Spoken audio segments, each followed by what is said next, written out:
Accra. Citi Prime News at 12 midday. Update you on all the running stories and connects you to the newsmakers. Citi News.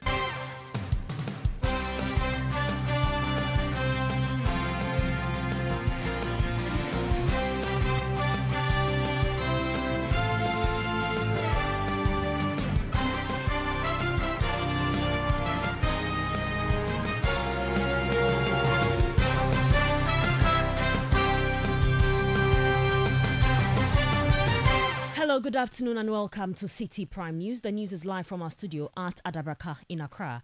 My name is Zoe Abubedoado. Coming up, Food and Beverages Association of Ghana calls for a national dialogue to address the depreciation of the cedi as successive governments have failed to address the situation. We need a national dialogue. We need a national consensus to see what we can really do concerning this issue of the dollar, because it has always been an albatross on the neck of each government that comes in. Meanwhile, the Hoteliers Association has hinted of an upward adjustment in hotel rates following the depreciation of the cedi. Also coming up, aggrieved Kumasi traders threaten to occupy the uncompleted Kumasi Central Market project as they lament the silence of government. We have come to realize that in Ghana here, everything has to be done with force. Like it is said in a can, one Still to come, two siblings arrested for burning down their house in Ebuakwa Menchia in the Ashanti region, resulting in the death of their mother. The lady who, died through the incidents, her own son tried to, burn the whole house, not knowing that his mother was in the room. And later, coalition of concerned nurses and midwife trainees hopeful of swift payment of arrears following promise by Vice President Dr. Mahmoud Baumia. It's very, very bad. So if we can get these small allowances, it will help us in tackling some of these things. So we just plead with the government to try their possible best to make the payment for us. This bulletin is also live across our partner stations. In the Upper West region, we're on Tupani Radio 88.5 in Adoli, Jirapa 96.1 FM in Jirapa. Upper East, Recast 92.1 FM in Bongo Namu. In the Northern region, North Star Radio 92.1 in Tamale. Northeast region, Nobia FM 98.1 in Nalerigu. Western region, Beach 105.5 FM in Takrade. We are on Focus 94.3 FM on the KNUST campus in Kumasi and Orange 107.9 FM in Kumasi. Volta region, Sela Radio 97.1 FM in Dabala and Holy FM 98.5 in Aplau. And in the Savannah region, we are on Kasha 99.5 FM in Damongo. Across the globe, we are live on citinewsroom.com. Citi Prime News at 12 midday. Update you on all the running stories and connects you to the newsmakers. Many thanks for your time this afternoon. Now, the acting chief executive officer of Daylex Finance, Joe Jackson, has attributed the plummeting fortunes of the Ghana cedi to an artificial propping of the local currency. Since 2016, the Ghanaian cedi has faced significant depreciation, particularly against the US dollar. The average exchange rate, which was 5.6 cedis per US dollar in 2020, is currently at 14.12 cedis per dollar. Speaking on the Citi Breakfast Show, Mr. Jackson asserted that the excessive pumping of money into the economy has led to unexpected inflation. The bigger problem was the deficit financing that the central bank undertook in 2022. That has taken a long time to feed into there's a time lag to feed into the system, and we are now feeling the effects. So the first thing was that we had artificially propped up the cedi. When we fell out of the market, the cedi tanked, then stabilized. Then during that same period, we started pumping in money into the economy, supposedly to prop it up. But the effect of that money we pumped is now being felt now that the cedi is depreciating again. So it's a lagged effect of what we have done over the last year, especially after we fell out of the international markets. Joe Jackson also charged the government to cut spending as the country heads towards the general elections in a bid to stabilize the cedi. Cut spending. make sure that you don't, in this year of, election year, you don't spend more than you promised to, because that will just signal a spiraling and then a runaway. Remember that people like Bloomberg and co don't expect that this government will be able to keep to its target. And that's why they've predicted that it will go to 15 and more. If they can keep spending down, if they are not tempted to spend to try and break the 8, it will stabilize after some time. Joe Jackson is the acting chief executive officer of Daylex Finance. President of the Hoteliers Association, Dr. Edward Akanyamike, says hotel rates may witness upward adjustments in the coming days. In an interview with Citi News, Dr. Akanyamike explained that the exchange rate, depreciation of the cedi and other factors are affecting their operations. Currently, $1 stands at almost 15 Ghana cedis on the open market and 13 cedis 70 pesos to a dollar according to the Bank of Ghana's interbank rates. The president of the Hoteliers Association, Dr. Akanyamike, says his members cannot bear the burden. The individual hotels looking at the economic situation against their patronage then decides to peg their rates. So it wouldn't be a surprise at all if some hotels looking at the economic situation, and again they also look at the profit margins. In fact, a lot of the times the hotels pushing their customers from such potential price increases due to the economic situation. So they look at their profit margins, and if they're able to cushion the customers, they do so. So a lot of hotels will keep their rates at the same level for a long time, even though there are upward adjustments in their cost of operation. It would seem very likely that a lot of the hotels may consider adjusting their rates. So now pricing also comes in, even when you are also looking at the economic situation. The last time was in February. You increased your rates in February? Yes, I had to. And even now... By what margin or percentage? I think it was by 15% or so. So there was one that went from 300 to 375. That was the president of the Hoteliers Association, Dr. Edward Akanyamike, speaking to my colleague Fred Duho. Now, the Food and Beverages Association of Ghana, FABAG, is calling for a national dialogue on the free fall of the cedi. FABAG chastised current and past governments and the Bank of Ghana for lack of resilient policies that could save the cedi from further depreciation against major trading currencies.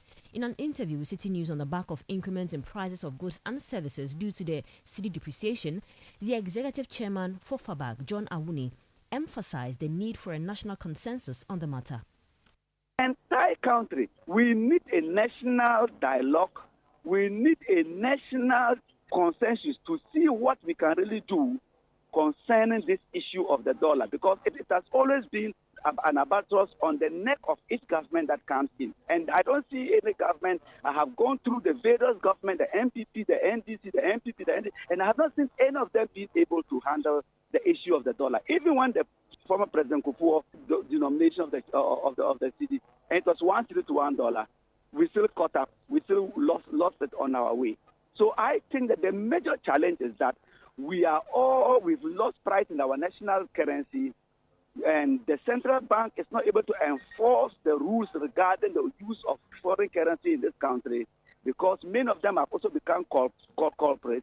You go to the ports change their duty rate based on the dollar rate. It is very unfortunate. You heard the executive chairman for the Food and Beverages Association of Ghana, John Awuni. Away from the depreciation of the cedi now, the National Council of Parents and Teachers Association is pleading with the Ghana Publishers Association to take a relook at its decision to increase prices of textbooks. This plea follows the Ghana Publishers Association's declaration of a 40% increment in prices of all books effective June due to the imposition of value-added tax on imported books, amongst others. Speaking to Citi News, Public Relations Officer of the National PTA, Madam Irene Sam, also called on the association to streamline the pricing of books in the country. Just about a week ago, I went to a bookshop to purchase a textbook. So upon reaching there, I was told that particular book was not available. So I asked for the price, and they quoted 80 cedis for that book. And I was made to come the other week for that book. So when I went the previous week, which was last Friday, the book, which was originally costing 80 cedis, was now 150 Ghana cedis. A single book. So I asked the lady, why is it? He said, oh, taxes here and there, cost of production has increased everything. So this is what we have to do for us to survive. And we also believe that these people are also parents. They share our plight, and we also share their plight. We know that things are not the same anymore. Things keep on increasing every day, every now and then. So we can only plead with them that for this 40%, I'm not sure that all of them are going by this 40%. It's more than the 40%. So we are pleading with them that they should look at it again for us. If they can come down a little bit for us. Sending your child to school, buying textbooks, it's not an easy cost. So we are pleading. And let's see how they can streamline the prices. Because some are taking advantage of it and they are taking their own prices altogether, and it's not helping us. That was a public relations officer of the National Council of Parents and Teachers Association, Irene Sam. The Rotational Nurses and Midwives Association has retreated its call on the Ministry of Health to pay its members their outstanding 10-month service allowances. The group last month defied heavy rains to demonstrate over the government's failure to pay them their allowance. Though the Health Ministry last month promised to settle the allowance, the group says its members are yet to receive any money from the government, a situation that is negatively affecting their general well-being. Public Relations Officer for the Board of Trustees of the Rotational Nurses, Jasper Joka, tells Citi News leadership of the association will meet in the coming days on their next line of action. It's unfortunate that the government has to leave us and these young ones to suffer their service for an entire 1 year without a penny. This July, just 2 months away, we'll be ending our service. And we are in a situation where not even 1 cedi has been paid, not even a first one. Even after demonstration, the last time we spoke, I made a statement very emphatic that nothing is preventing this demonstration, whether rain or shine. Nothing has been done or said about unpaid arrears. We will meet the leadership once again and we will take the next action because we have demonstrated under a heavy rainstorm. Yes, so the government has no response for us. We only went back to the usual assurance or reassurance. The Vice President speaking yesterday, addressing the Ghana registered nurses and midwives, has not in even a statement mentioned rotational nurses. That means that what is happening in this country or what we are going through as young nurses or nurses doing their service, suffering and demonstrating under the heavy rain in this country, the Vice President and the government are saying they have not seen it or they've not heard it. If you have not seen it, they should have heard. That was the Public Relations Officer for the Board of Trustees of the Rotational Nurses, Jasper Joka. Now, the Coalition of Concerned Nurses and Midwife Trainees is calling on the government to be swift with the payment of arrears owed its members as promised. The Vice President, Dr. Mahmoud Bawumia, at a meeting with the nurses and midwives, promised that the Finance Ministry will transfer over 177 million cedis to pay allowances to nursing trainees tomorrow. In an interview with Citi News, one of the conveners of the coalition, Joel Pamsa, says the government's reluctance to pay their allowance has caused trainees to face financial hardship and should expedite action. As the Vice President has come out that they will be making the payments from tomorrow, that is Thursday. As I say, we are just praying and hoping that it should be done. And if it is done, we are ready to do anything that we can to support anybody. If it's not done, then we'll just try to find another way out. So when we get to the river, we'll cross. It's very, very stressful. We are owing school fees here and there, handout and cool. So, and if trainees, we are going for clinicals right now, they'll demand gloves and sanitizer and stuff. And we have to find ways and means to get money for all these things. So it's very, very bad. So if we can get these small allowances, it will help us in tackling some of these things. We will just plead with the government to try their possible best to make the payment for us so that we can be able to settle our various schools so that they can allow us to write our exams. Joel Pamsa is the convener of the Coalition of Concerned Nurses and Midwife Trainees. You're still listening to Citi Prime News on 97.3 Citi FM. My name is Zoe Abubedu Ado. Stories we've been bringing you. Food and Beverages Association of Ghana calls for a national dialogue to address the depreciation of the cedi as successive governments have failed to address the situation. Still ahead in the bulletin, 2 siblings arrested for burning down a house in Ibuakwa Misha in the Ashanti region, resulting in the death of their mother. Stay tuned, we'll bring you the details shortly. Citi Prime News at 12 midday. Update you on all the running stories and connects you to the newsmakers. Citi TV is live on DSTV, GoTV, and HD+. On DSTV, find us on channel 363. On GoTV, we're on channel 117, and on HD+, get us on channel 108. On a digital TV, run a new search, but take note that without an antenna, you cannot access Citi TV. Citi TV can be accessed on any free-to-air digital box like the GoTV and HD+ boxes. Citi TV, it's your world. Citi Prime News at 12 midday.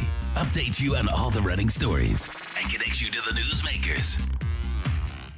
You all come back. Let's go to the Ashanti region now, where aggrieved Kumasi traders are threatening to remove all barricades around the uncompleted Kumasi Central Market due to the government's failure to meet completion targets for the project. In a petition to the project contractor construction company, the group demanded the removal of barricades by May 19 to resume trading. Expressing their decision, Kofi Asare also hinted at staging protest against the new Patriotic Party government for failing to complete the second phase of the Central Market project. It is no news that we have been requesting for the government to get the project completed as promised us some time back, years ago. Unfortunately, the time that they gave us, the time frame, has not been adhered to by the government. We have put forth complaints and we have not heard anything positive from them. The last time we approached them, we were told to wait for IMF funding. As we all know, the funding is in. But we have noticed that there is still no work going on there. Now, looking at the plight of our members, we have decided that as it stands, it is still habitable. So if you are not going to complete it for us, then let us go and occupy it. So right now, what we intend doing is that we are going to occupy the place. We have come to realize that in Ghana here, everything has to be done with force. Like it is said in a can, one and so we are going to apply as much force as possible to get them to listen. We use every means possible. Emilia Kofi Asare is the secretary of the Combined Kumasi Central Market Traders Union. Let's not stay in the Ashanti region. 2 siblings believed to be mentally unstable are in police custody after allegedly burning down their house at Ibuakwa Misha in the Achima Nwabija South Municipality of the Ashanti region, resulting in the death of their mother. According to the assembly member for the area, Evans Opoku, the brothers had an altercation with their grandmother and threatened to start the treatment of dialysis by the end of this year. The Minister of Health designate, Dr. Bernard Okoboy, has promised to lead discussions with the National Health Insurance Authority and Health Committee in Parliament to ensure that renal patients are put on the National Health Insurance Scheme to reduce the burden of dialysis treatment. With the increment in the cost of the treatment, the spokesperson for the group, Kojo Ahinkra, says the current burden on kidney patients is worrisome. It's a welcoming news. We appreciate what Okoboy and the government are trying to do. It's a welcoming news.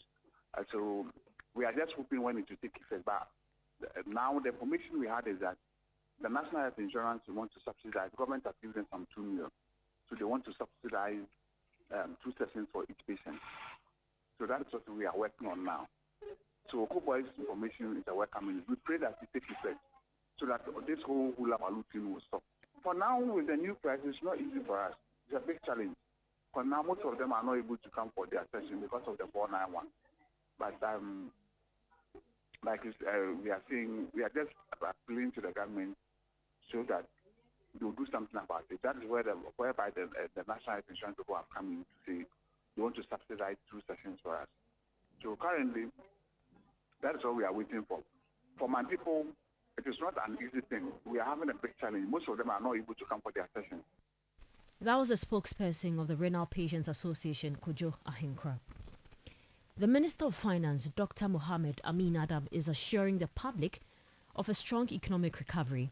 He highlighted that inflation has seen a notable decrease in recent months. Speaking at the Health Sector Annual Summit 2024, Dr. Amin Adam expressed optimism that inflation will continue to decline and be significantly lower by the end of the year.